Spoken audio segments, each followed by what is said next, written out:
change our attitudes, our minds. We must realize that from now on, we are no more a colonial, but a free and independent people. Yo, yo, yo.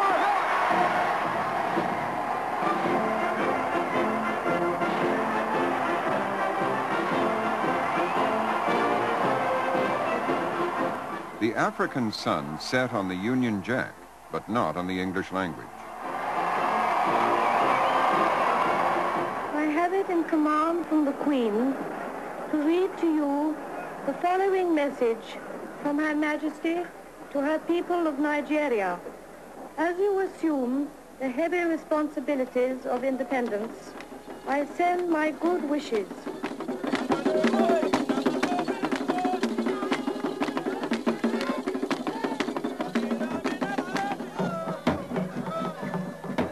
Africa needs a linked language even more than India, and English, or Creole English, provides it.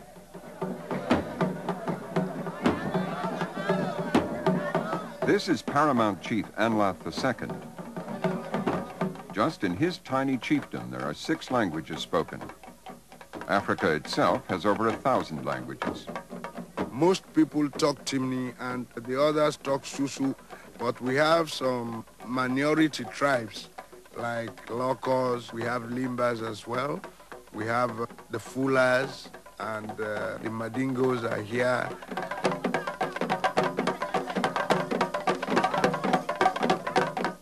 The African nations with hundreds of languages need a lingua franca, and 16 countries have retained English since decolonization. English Creoles are spreading rapidly throughout the markets and bazaars of West Africa.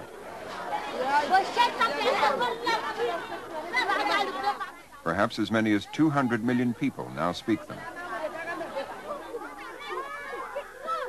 And standard English is taught in Africa's schools.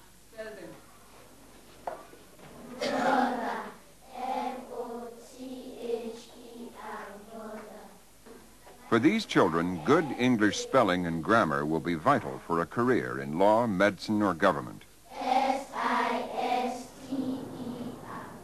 As president of Sierra Leone, Siaka Stevens welcomed the role of standard English in Africa's future. Once the people chart their own course and they know what they're about, they realize, as we do here, that the purpose of education is not to rid yourself of your own culture, but to get as much as you can from outside, mix it with your own, and get something solid. If you want to earn your daily bread, the best thing to do to learn English. That is the source from which most of the jobs come.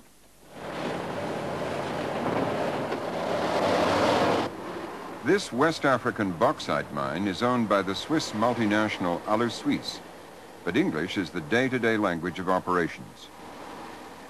We're going to finish very soon this mine phase.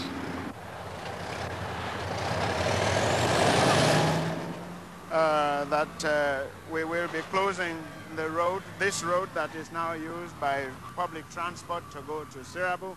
Most of the people here are speaking English quite fluently.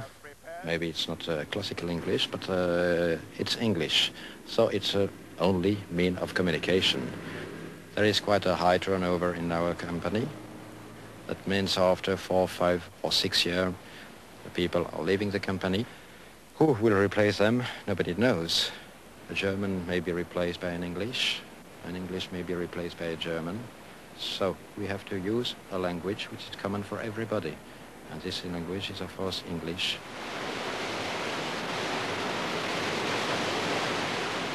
The mine workers here speak 6 different African languages. So they talk Creole English to each other. For this trip, you make sure say the trailer door lock before you move the vehicle. And when you move the vehicle, you foresee say it's straight. The unit, the tractor and the trailer body, they're all straight before you come down that hill, they come down at the quarters. Yes, go now, everybody to his tractor. Start. English may be a legacy of the British Empire, but it has found new drive in the dynamism and power of the United States.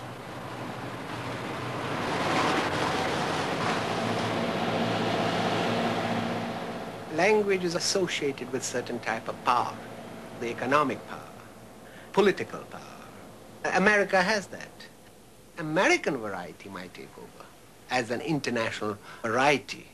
It's a kind of variety with virility, with certain character, and this is already happening. So I feel that the chances of the spread and impact of American English are greater than of British English.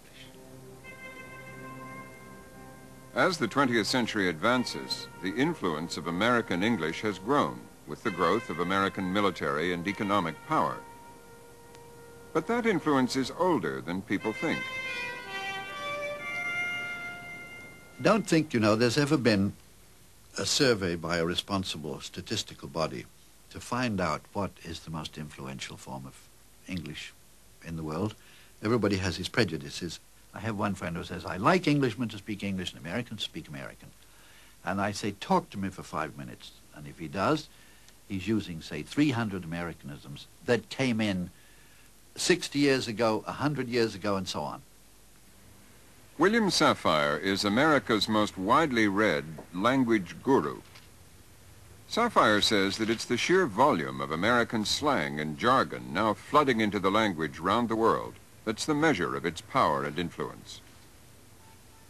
American English, it swings a little. It's slangy. It flexes its muscles. Carl Sandburg once said that slang is English with its sleeves rolled up. And American English, I think, more than British English, welcomes slang. One striking example of the way in which the English language is constantly and rapidly growing and adapting and changing is the influence of California. In this breeding ground for every new kind of lifestyle, every fresh form of religious practice or cult of self-improvement, the state that thrives on defense contracts and flower children, this home of Hollywood and Disneyland and media politics, California's huge energy has overflowed into the language. So, Mark, what did you do today? Well, I got this new stick and I was cranking on some radical tube. Man. Oh, yeah, sure. How big was it? It was radically overhead, man. I'll give it up. This is take 2. Life's a beach. California is still drumming teenage slang into world English.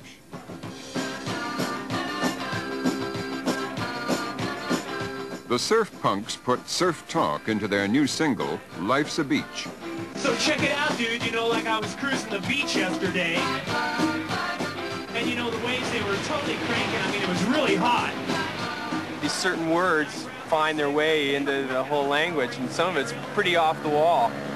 Check it out. Did you witness my radical tube ride? In surfing, when the wave curls over, and that's like the tube or the pocket.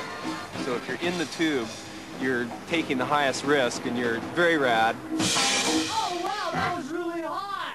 Let's go surfing! 20 people on the beach would say that was gnarly. But Hairball is like, oh, man, that guy's on like a 20-foot wave, and 2 guys just pounded into him. You go, Hairball. I saw this chick, and she had a totally tight bod, and she was totally buff, and that means that she is in shape, and she's clean, and she's looking good. Well, some guy's wearing some rad outfit, you just go, wow, man, that's rad. That's pretty gnarly. Cooking. Look at this. We all got the same watches. It's totally rad. Way rad. Way rad. Fully rad.